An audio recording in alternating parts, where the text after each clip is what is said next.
time to relax and experience that peace of which the daily word was speaking. Living in peace, experiencing peace, living as peace is how the world will be at peace.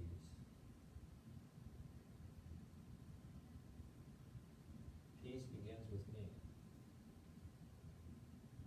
and I offer it to you.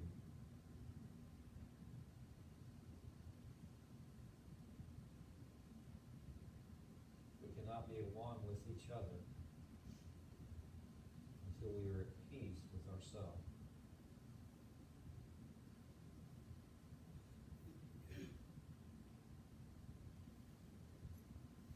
As we take a few moments in the quiet, we go into the silence. We join in that peaceful experience.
God's Spirit, you are,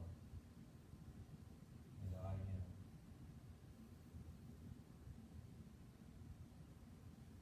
The perfect peace of Spirit can do no harm.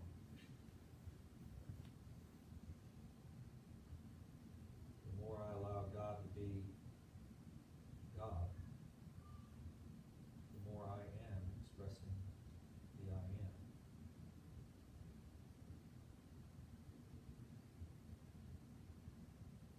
So as we take this peaceful time into our life more and more, moment by moment, we are grateful for the knowledge and grateful for the nature of who and what we are.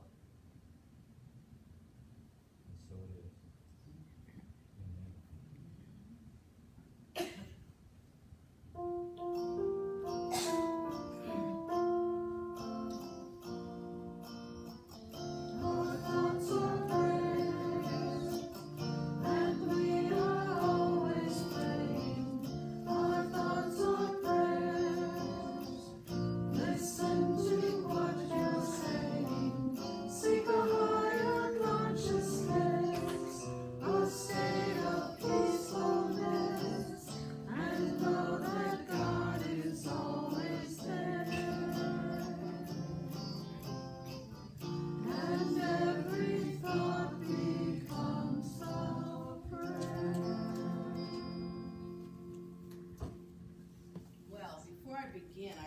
One more thing I wanted to do is, Janelle has this little friend named Diane who loved when I did the devotionals in the E-Metro Times, And so she's cut them all out and saved them, and she rereads them. But now I've started giving her the wellness prayer for Janelle to take to her. But anyway, she had found out about the prayer shawls, because I guess we had given her one, right? Given her some yarn to work with. But didn't we give her a prayer shawl first, Janelle? Yeah. Oh, okay. Well, anyway, she found out about the prayer shawls, and so Judy gave some instructions and some yarn. And she made one already in there, but she made another one the other day and gave it to us. Isn't that sweet? And so she goes to the senior center and everything, so she wrote this little note too. She said, Dear Reverend Potter, thank you and yours so much for the yarn, instructions, and devotional books. I appreciated so much and read them mostly every day. I still read our articles I cut out of the paper. Praying for you, your church, and family. Diane. Isn't that sweet? So I just wanted to share that because I think it's great that love just continues on. Well, today my message is called Child of God. And Jesus said, Seek ye first the kingdom of God and his righteousness, and all things will be added unto you. And of course, that's from Matthew 6:33.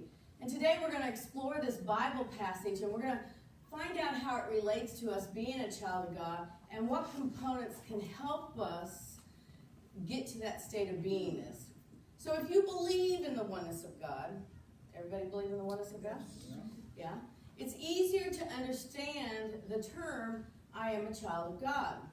We affirm this statement every week in our statements of truth, don't we? And we say that, when we say that, do we say it as we're claiming it for ourselves? Are we really understanding what we're claiming for ourselves? Because it is in that allness of God that brings forth that idea that we are a child of God. The thing is that some people compare it to that drop of water in the ocean. How many people have heard that term before? Yeah, which means that the drop is all that there is contained in the ocean, and that, all the elements are the same. So all of the elements are the same, and each of us are the drop. Meaning God is the ocean, we're each a drop in the ocean, and we all contain all that God is. Now, a lot of people have a hard time really understanding that and really believing that, because they say, oh, are you saying that we're God? Well, I am saying that because if you believe in the oneness of God and the allness of God, then you have everything within you to bring forth that idea of whatever idea you have that God is to bring forth. Well, we're going to break this down a little bit more because of what Jesus said, seek ye first the kingdom of God. And we're going to look at the kingdom of God from the revealing word. The kingdom of God is the Christ consciousness, or the kingdom of heaven. What do you think about when you think about the kingdom of heaven? I think that's a little easier to think about first. Most people in Unity or in New Thought are going to say the kingdom of heaven is right here, right now. But our idea of heaven itself, what does that look like? Because a lot of people have this idea, and a lot of other Christians or other beliefs believe that heaven is this glorious place that you're going to go to someday and have everything you want and be able to eat everything you want and do everything you want, and it's, you're going to be free from anything.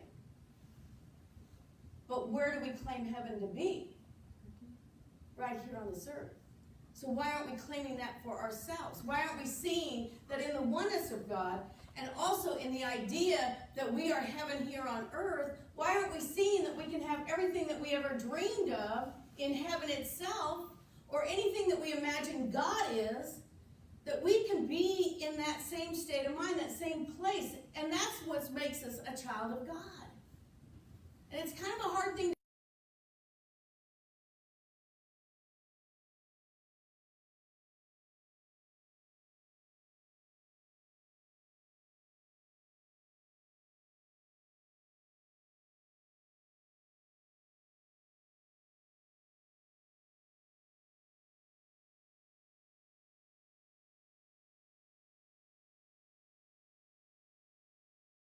greatness, that we are that greatness. Hold on. Sorry.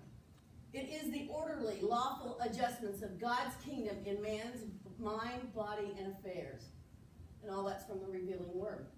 The orderly, lawful adjustment of God's kingdom in man's mind, body, and affairs. So it is up to us how we are going to synthesize that idea of heaven here on earth, of how much we're going to believe that we are that expression of God here on this earth, that God is one with us, that we can live in heaven all the time. Heaven is within every one of us, a place, a conscious sphere of mind, having all the attractions described or imagined as belonging to heaven. And that's from Keep It True Lent. So that's what I'm saying. What do you imagine heaven to be? What have you thought of in your mind that someday when I die, this is how I'm going to be? Or if you've been to a funeral or lost a loved one, you say, oh, well, they're in a better place. They're happy. They're no longer in pain. Why aren't we saying that about ourselves? Because if we believe heaven is here on earth, then, we should be claiming no pain. We should be claiming, oh, we're in a better place. We're having a great time. Life is fabulous. I am going to live this life like I know heaven is. Take a breath, because it's a little bit hard to take the responsibility on yourself and say, that's how I'm going to live tomorrow, today, the next breath. Because what happens? Human component again. But heaven is within us, and it's in that Christ consciousness, that idea of the Christ within us. And it's that consciousness that has that power of being able to express that kingdom of God. And we have that divine connection, which is that super consciousness. We're going to talk about all those today. But if we believe in the kingdom of God, then it is ours to abundantly express, experience, live, be in. And what happens? Why don't we do that from that truth? Because again, we go back to that human component. And I like to say the human component is our conscious mind. So you see in this diagram, the superconsciousness is in the middle, the subconsciousness is around that, and the conscious mind is what the external world and life experiences that we have. So the conscious mind is the thing that sees the negativity, or sees illness, or experiences pain, or claims that we're not good enough, or, oh gosh, I'm so dumb, or says those silly things that are not the capital T truth of us. It's our conscious mind. It's that human component. Our conscious mind can limit us, and it can bar us from experiencing the truth that we know. For example, a narcissist. I truly believe they are just living from their conscious mind. They want everything to be about them. They want it a certain way. They are living in that idea of it's all about me and it's in my mind. They have not developed anything from their spiritual awareness. I think someone who commits premeditated murder is living from that conscious mind. There's no way that they have connected to the superconsciousness if they are planning to murder somebody or kill somebody. Even if you have that thought, oh, I wish that person was dead. You're not living from the spiritual aspect of yourself. You're living from your conscious mind that's making judgments, that's saying negative things, that's living in a negative place instead of coming from that superconsciousness within. Whenever we condemn somebody by passing judgment on them or by, choosing to not live the kind of life we need to live, we are using our conscious mind. And our conscious mind is also the point of input from the outer world. The last diagram had these little arrows going this way, but it also comes back into us, and so it's a flow of in and out. And a lot of times we just go through life living in that conscious mind state of mind. We don't even allow anything else or think about anything else. And it's real easy to do because we have the law of free will, and we get to choose how we're going to live life. We get to decide, okay, today I'm getting up and I'm eating pancakes and sausage and, going to the buffet after that, and decide what we want to eat even. We decide what we're going to wear. We're going to decide to wear our high heels even though they hurt our feet. We make the choices in our life because of free will. But we also get to decide, I'm going to turn on the TV and criticize every darn politician on that TV.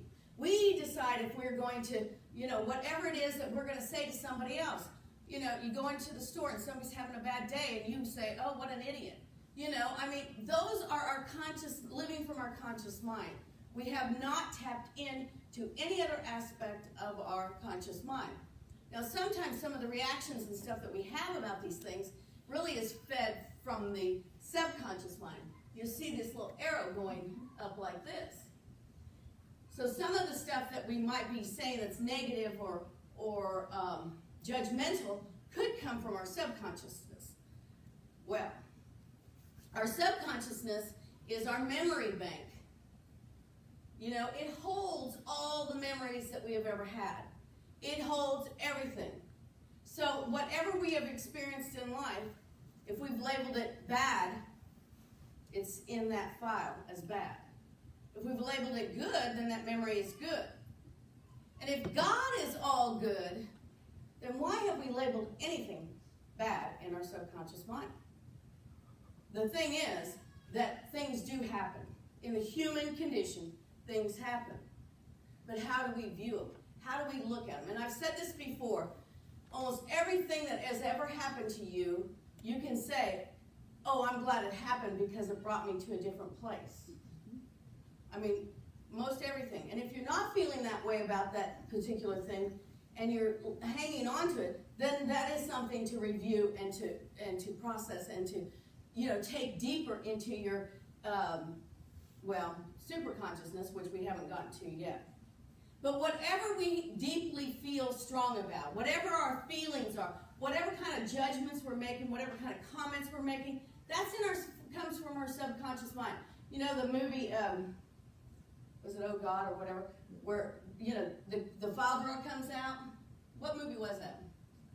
Dear God, Oh God, whatever. Okay, so... The filing cabinet comes out? Yeah, who was in the movie? Jim Carrey? Is that who? Is it George Burns? God Almighty, that's what it was.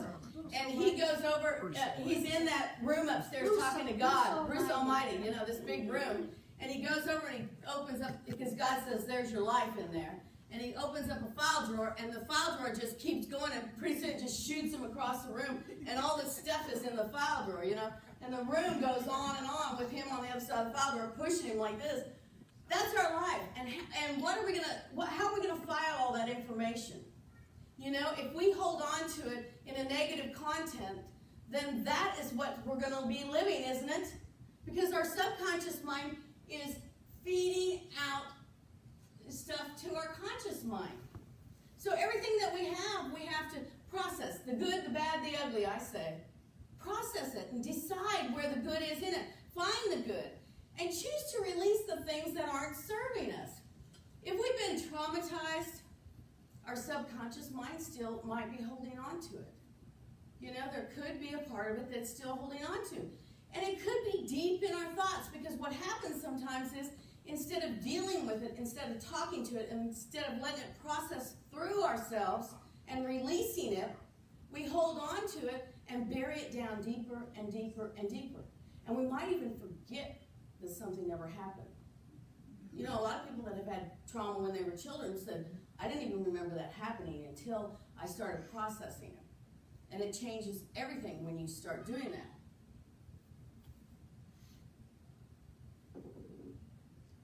Dry throat from the... Anyway, I'm not claiming that. But certain things can trigger those feelings that you push down. Certain things can happen and you might react and not even know why you're reacting. It could be something that you have buried. And that's where the subconscious is a little bit tricky, because it can make you lash out. That's the human condition coming through. So whatever is going out has also come in through these life experience or external world or whatever. It's down in there. And we have to figure out a way to get rid of it. And I know a lot of people have gone to therapy and we've, processed a lot of stuff in our lives, and we've gotten to that place where we've let go of different things. But those thoughts and feelings you have that linger in the subconscious can also push their way through and show up in your body. Now, Louise Hay was, of course, a great one for working through that. But all of those memories hold on in your muscles and your bones and your nerves, believe it or not. They can latch on and cause you to have pain when you don't even know what you did that caused the pain. Anybody ever have something happen? You're like, all of a sudden you got a pain and you're going, what did I do? I've been sitting here watching TV all day. Why did that hurt? Well, I guess I need to exercise. No, there's probably something buried that is popping up saying, hey, you still need to look at me. Well, anyway, in 1999, this happened to me. I went roller skating with the kids, and this little girl, some of you know the story, little girl fell down in front of me, and I was a great skater. And I was on my last loop around the rink, because I had given Grace to Warren to get the skates off. Went around this kid, and she decided to alligator her feet out that way, and caught my skate. I went flying, and the minute I went flying, I heard the break and everything, and I knew my leg was broken. Broke it in 5 places. Well, fast forward a number of years, and all of a sudden, in the middle of the night, I started having pain in my leg.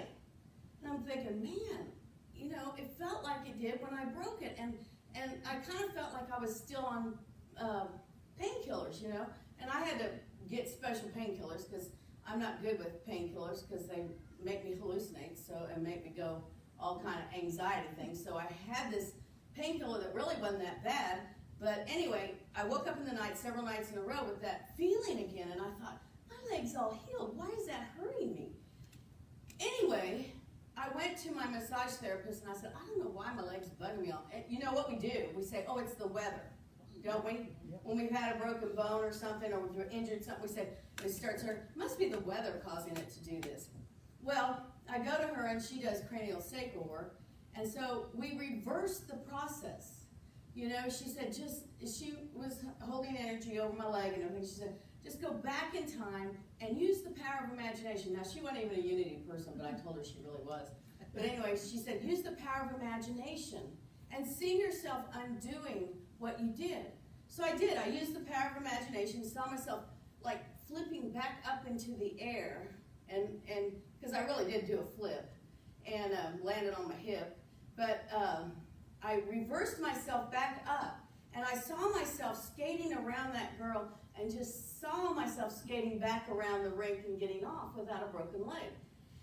And it was so powerful. I'm telling you, it was unreal. I mean, I was just like, I felt so free in that moment because my mind was in a place where it truly believed that I did not have to hold on to that pain any longer. Now, I don't know exactly what was causing that pain to flare up like that. It was probably something beyond that, but still, my body and my muscles and my bones and my nerves all had that trauma in that leg still reacting. And once I processed it and reversed it and used the power of imagination to let it go, it was amazing that I didn't have any more pain in that leg. And every once in a while, if I get a ping in it, I go, okay, what are you telling me? What is it that I need to process? And usually something will pop up that, oh, I said something to somebody that I shouldn't have said, or I had a thought that I shouldn't have had. And it can be something that easy that can make that come forth. And the thing is, that's the way our subconscious mind works. And also, that's the power of imagination helping us get through anything that we've got in our file drawer that is blocking us from moving into, let me go back one, into that super consciousness, because all of this can keep us from experiencing that oneness of God, that idea of heaven on earth, that idea that we are connected to God through that Christ consciousness or that super consciousness. So we have to look at all those things and see what is buried. And it can be a lot of work. I'm not saying it's an easy thing. Again, it goes back to that idea of taking the responsibility for yourself and saying, I am going to live heaven on earth here, and I'm going to figure out what is causing these things in my body. I'm going to figure out what's causing these thoughts and feelings in my mind, and I'm going to process them and go to prayer and meditation. Sometimes just sitting on the grass outside looking up at the sky can bring something to you that is a realization that is so powerful it will move you to a new place of spiritual understanding. It's huge. And Myrtle always said, cleaning house, believe it or not. Cleaning house can clear your mind of all the other junk you're thinking about And all of a sudden, you start processing. And Sandy and I have mentioned this before, doing our hair and makeup in the morning, we get these thoughts. I mean, I have to have paper next to me while I'm doing hair and makeup because I always get this, because I'm doing this mundane thing that I'm not thinking about anything else, and all of a sudden I allow super consciousness to come through, and it's like amazing. And we can all experience this because God only wants what for us? Good. Good. And we are connected to God because we are a child of God, right? So let's look at super consciousness.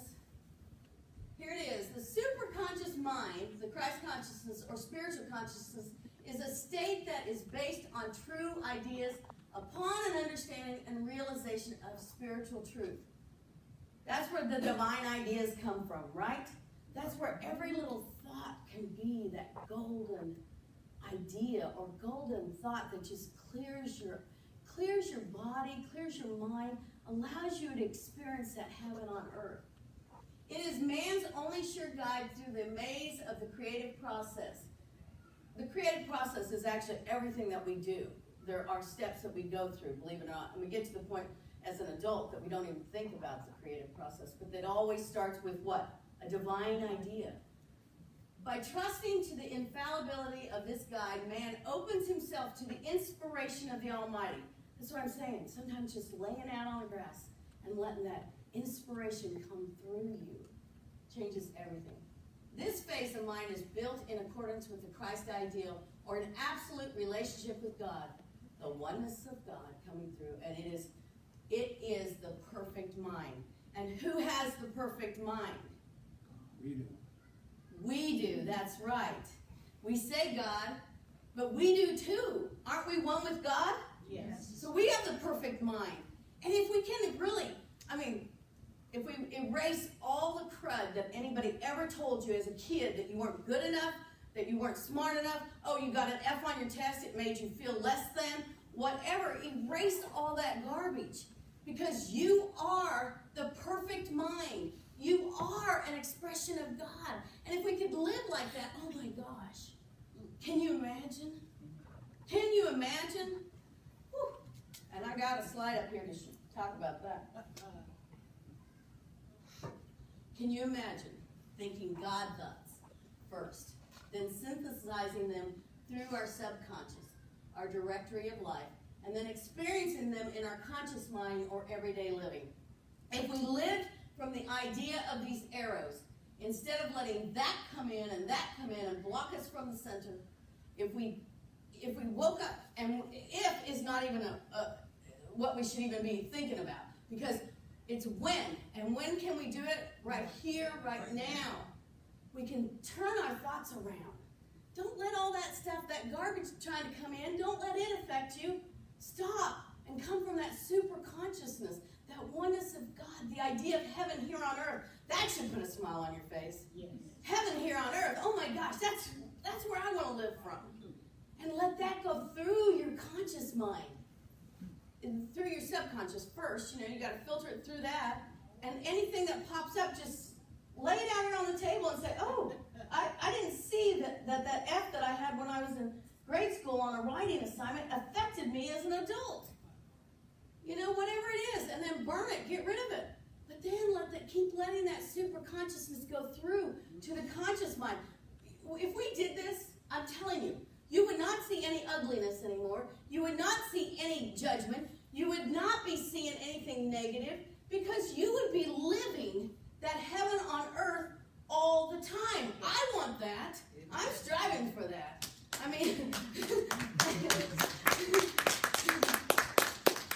It's so powerful. And I know that I go crazy, but it's like this is the honor we have as a child of God.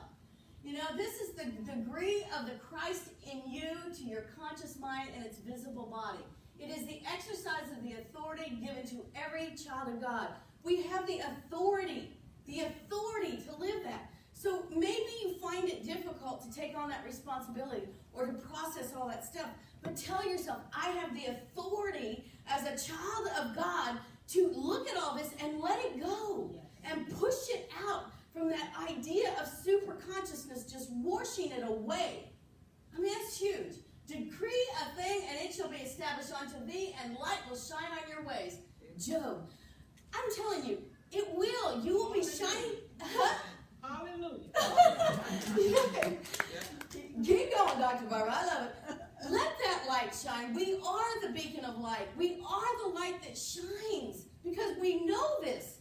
We know this within ourselves, don't we? Yes. We claim it. Yes. So we have to start living it. Start living it each and every day. Will make a huge difference. You know, we will be manifesting heaven here on earth. We will be manifesting the kingdom of God. We will be manifesting so much good that everybody will want to be our friend. Yes. They will, because they'll be saying, hey, they got good going on. I want to be in that good. Who doesn't want to be in good? Yeah, I do. I mean, I always said that. You go to a party and the person that's having the most fun, don't you kind of gravitate to them?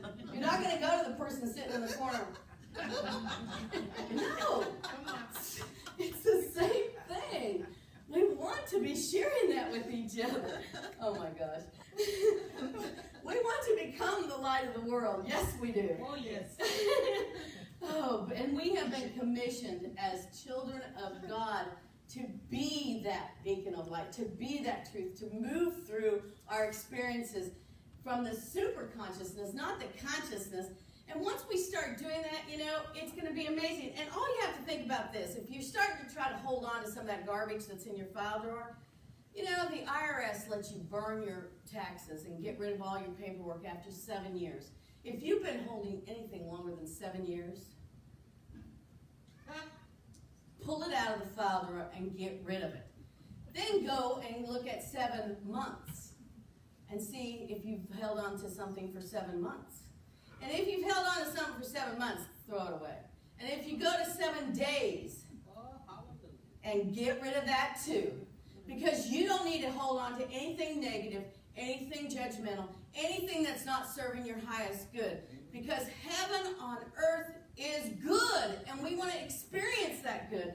And once we get rid of all that stuff, our super consciousness is going to be aligned with God thoughts, and guess what? We're going to be able to know and claim that we are a child of God. Thank you for being here today.